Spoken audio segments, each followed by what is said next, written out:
இப்போ ஜனநாயகன் படத்தை வச்சு தான் அரசியல் நடக்குது எவ்வளோ, ஜனநாயகன் படத்தில் பெருசாக அரசியல் இல்லை.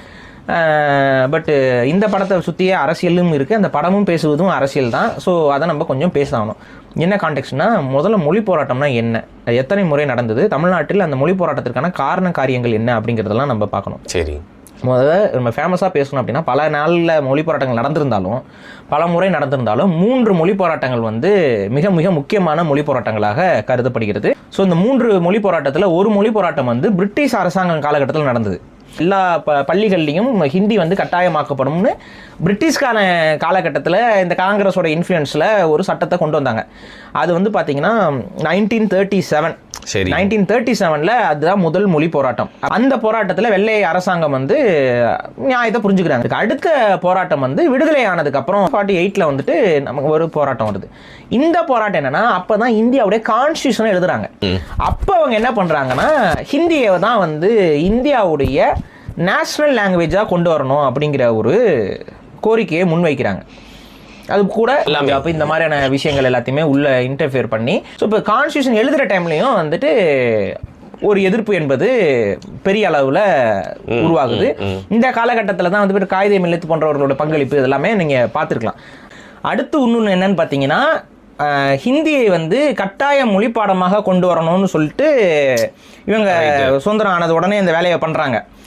அப்பவும் வந்து பார்த்தீங்கன்னா அவங்க என்ன நடக்குதுன்னு பார்த்தீங்கன்னா, இங்கிலீஷ் வந்து இருக்குதுல்ல, பிரிட்டிஷ் கவர்மெண்டோட ரூல்ல இங்கிலீஷ் வந்து பாடமொழியா இருக்குது. இங்கிலீஷை நீக்கிட்டு ஹிந்தியை கொண்டு வரணும், அந்த இங்கிலீஷ்க்கு பதிலாக ஹிந்தி, ஏன்னா இங்கிலீஷ் வந்து ஒரு ஃபாரின் லாங்குவேஜ், அதுக்கு பதிலாக நாங்கள் ஹிந்தியை கொண்டு வரோம் அப்படிங்கிற பேரில் ஒரு வேலையை பண்ணுறாங்க காங்கிரஸ். போராட்டம் வெள்ளைக்காரன் பீரியட்ல ஒரு பீரியட்ல நடக்குது, அது சுதந்திரம் வாங்கின உடனே ஒரு பீரியட்ல நடக்குது. இந்த 2 போராட்டங்களும் பெரிய அளவு நடந்தாலும் இந்த போராட்டங்கள் வந்து வன்முறை போராட்டங்களாக மாறவே இல்லை. அறவழி போராட்டம், இது 2மே அறவழி போராட்டங்களாக தான் இருந்துச்சு. இது ஆனால் 1965 நடந்த 3வது போராட்டம் அப்படிங்கிறது தான் இருக்கிறதுலே மிக மிக மிக வயலண்டான பெரிய ஒடுக்குமுறையை தமிழர்கள் மீது இந்திய அரசாங்கம் ஏவிய ஒரு போராட்டமாக இருக்கு. இந்த போராட்டம் தான் கலவரமாகவும் மாறுது. அது கலவரமா மாறுறதுக்கு காரணம் மாணவர்கள் கிடையாது, மாறாக இந்திய அரசாங்கம். அப்ப தமிழர்களுக்குள்ள பயத்தை விதைக்கணும். இந்த பிளான்ல தான் இவங்க என்ன பண்றாங்கன்னு பாத்தீங்கன்னா, ராணுவத்தை இறக்குகிறார்கள். ஆந்திரால தெலுங்குக்கு ஒரு அபிஷியல் ஸ்டேட்டஸ் இருக்கும், கேரளால மலையாளத்துக்கு ஒரு அபிஷியல் ஸ்டேட்டஸ் இருக்கும். அதே போல ஒவ்வொரு ஸ்டேட்லயும் ஒரு அபிஷியல் ஸ்டேட்டஸ் வந்து அந்த மொழிகளுக்கு, அந்த மாநில மொழிகளுக்கு இருக்கிறதுக்கான அடிப்படை என்ன? தமிழனோட தியாகம். அன்னைக்கு இல்லைன்னா எல்லாரும் தலையாடிட்டு தானே இருந்தீங்க, ஹிந்தி வருமான்ட்டு எதிர்த்தவன் தமிழன் தானே.